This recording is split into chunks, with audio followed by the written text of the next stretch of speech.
Okay. Good morning. Uh, this is what I look like when I get up in the morning.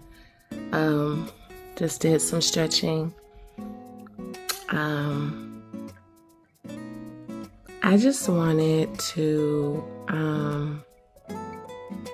express, briefly, I come from a background of abuse, from my stepfather to my ex-husband, and even some situations in between. And so, those of you who are familiar with the effects of abuse on you as a child, but even more so as an adult, the decisions and the choices that you make, the relationships you find yourself in, just a lot of bull that happens because of, trying to protect yourself, and also trying to get out of it, get out of the mentalities, get out of all the, the past self-sabotaging thoughts and all that kind of stuff. So you have kids at some point. Some of us have kids and stuff. I have kids. And so with my first daughter, she's 30 now. I was a hands-off approach as far as like discipline and stuff because I didn't want to be like my dad, my stepdad. But I was and I was also, I guess I was very emotionally unavailable to her. I wasn't mean. I just wasn't available, I just wanted to make sure that she had the essentials in life. I just wanted to keep her alive. I was 16 when I had her, and graduated from high school, and immediately life hits you, and I didn't want to stay with my parents in that abusive environment. So I left at a young age. I left at like 17 and just started trying to figure my own stuff out. So she's that way now. She's learning how to be warmer to her children, be more accessible emotionally to her children. But it's a journey because I showed her how to do it, With my youngest baby, she's 10. So yes, they're 20 years apart because I was like, I had no intentions on doing it again, but got married, end up, getting pregnant and having a baby. So she's 10, and her childhood is just so incredibly different. It's incredibly different from my own, thank God, and it's incredibly different from my first daughter, and noticeably different. And so just to kind of fast forward, because I really don't want to be out here too long. Breakfast is ready and they're already calling me down. She tried out at her school. She's in middle school. She's in 5th grade. She tried out for the part of Belle in Beauty and the Beast. And there was a little song segment that they wanted her to use for the audition. So we did that for about 2 days straight, just constantly going over notes, constantly, just trying to make sure that we're in step with the music and all of that. So, along the way, I was, of course, encouraging her, letting her know she can do whatever she wants to do.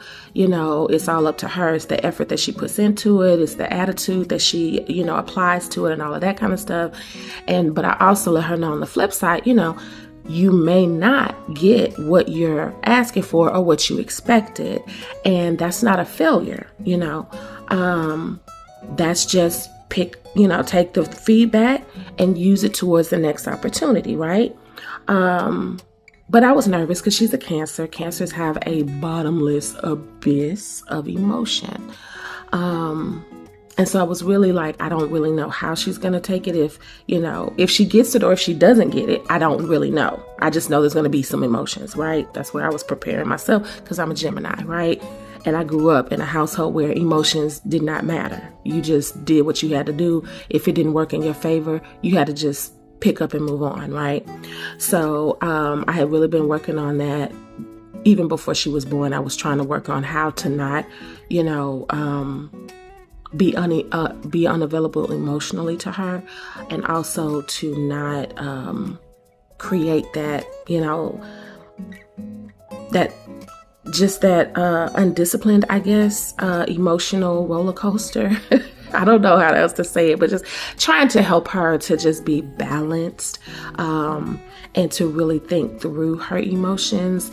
Have them, but don't dwell or sit in them, Try to figure out why you're feeling how you're feeling, and, understand that, accept it, and then, move on. And with her, it'll be move on to the next emotion, do the same thing, same process or whatever. So that's what I was trying to do with her.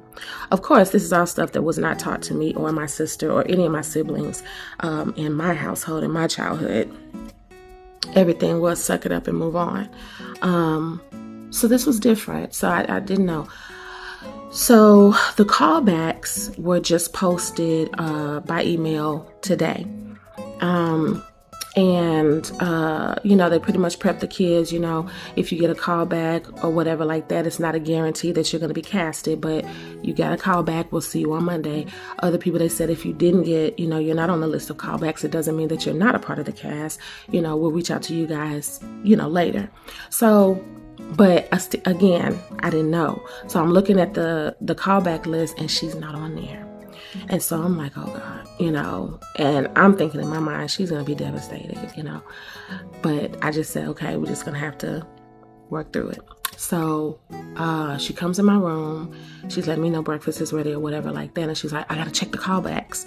And so she was about to check them in my room. And I was like, no, I'm about to stretch, do it in your room, do it downstairs. But I'm about to stretch. So just, take your computer and go somewhere else and check it. I didn't tell her what I knew. I just let her find out and just kind of see what she do. So she comes back in my room later and she's like, I'm proud of myself. And I said, oh, really? Why? And she's like, because I'm not on the callback list, but, the teachers told us that even if you're not on the callback list, that doesn't mean that you're not going to be casted or whatever like that. And she said, so I'm not on the callback list and that's cool. I just sent a message and asked them, so what's the next steps for the people that's not on the callback list? And she was just like, Mom, I'm really proud of myself. And I asked her, like, why are you proud? And she really didn't answer directly. But I think what I gained from what she was saying is basically she didn't freak out. She didn't melt down, And so I guess I wanted to just express that to those of us who have grown up in a completely different environment where our emotions were never acknowledged. We were never allowed to feel. And so that took us in different directions. Each person has their own story about that.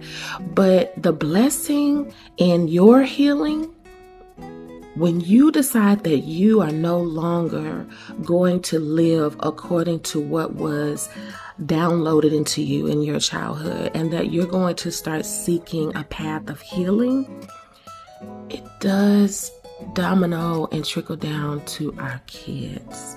The same way all the abuse, the molestation, the physical violence, the verbal violence, the verbal abuse and all that stuff trickled down and, got distributed, how it got distributed to our kids or to us, we are able to change that in us choosing the path of healing and allowing that to trickle down to not only our kids, but our grandkids and the future generations after that. So I am proud of myself because I chose and am still on the path of healing.